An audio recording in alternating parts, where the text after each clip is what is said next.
Villain పాత్రలతో వెండితెరపై తనదైన ముద్ర వేసిన నటుడు రాజనాల. ప్రతినాయక పాత్రల్లో ఆయన చూపించిన క్రూరత్వం ప్రేక్షకుల మదిపై చెరగని ముద్ర వేసింది. అనారోగ్యం కారణంగా నేరుగా పాఠశాలకు వెళ్ళి చదువుకోలేకపోయారు రాజనాల కాళేశ్వరరావు. ఇంటి వద్దే చదువుకుని పరీక్షలు రాశారు. రెవెన్యూ శాఖలో గుమస్తాగా కొంతకాలం పనిచేసిన ఆయన డిపార్ట్మెంట్ ఎగ్జామ్స్ రాసి ఇన్స్పెక్టర్గా పదోన్నతి పొందారు. ఆ సమయంలోనే నెల్లూరులో ఒక నాటక సమాజాన్ని స్థాపించారు.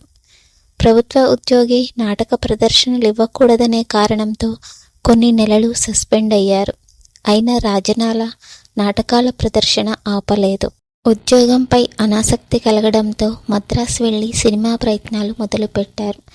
అలా తెలుగు టాకీ పితామహుడు హెచ్ఎం రెడ్డి 1953లో నిర్మించిన ప్రతిజ్ఞ చిత్రంలో తొలి అవకాశం దక్కించుకున్నారు.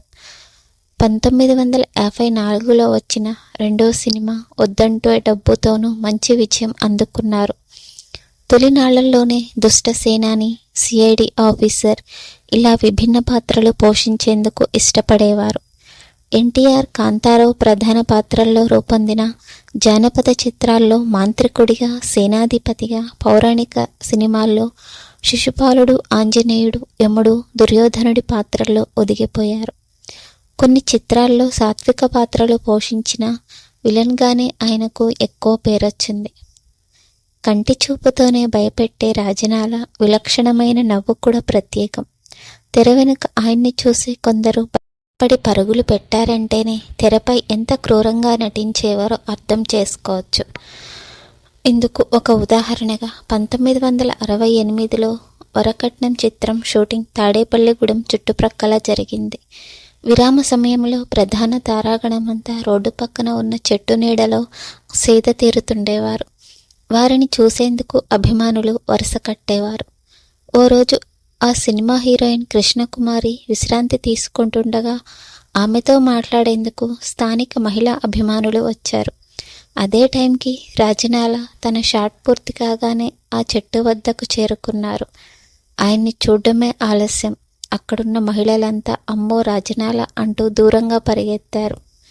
ఆ మహిళల అమాయకత్వం చూసి కృష్ణకుమారి, రాజనాల కడుపుబ్బ నవ్వుకున్నారట.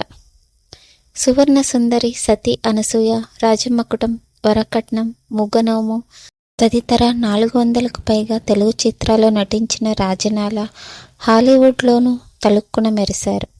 మాయా మూవీలో ఇండియన్ నేవీ చీఫ్గా నటించారు.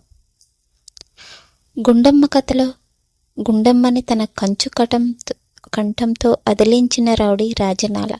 ఎన్టీఆర్, కాంతారావు గారులతో కత్తి యుద్ధాలు చేసిన అరివీర భయంకర వ్యక్తి రాజనాల. నా చిన్నతనంలో వెండితెర మీద నుంచి గుడ్లూర్మే చూసి వికటాటహాసంతో భయపెట్టిన రాజనాల అంతే ఎవరికీ వినపడకుండా డైరెక్టర్ గారు ఉన్నారా సార్ వచ్చేయండి అని అడగడం చాలా బాధగా ఉంది. ఆయన తన చివరి రోజుల్లో ఎంతో దయనీయ స్థితిని ఎదుర్కొని కష్టాలు అనుభవించారు. ఈ వీడియో మీకు నచ్చినట్లయితే ప్లీజ్ లైక్ చేయండి, షేర్ చేయండి, సబ్స్క్రైబ్ చేయండి. Thank you for watching.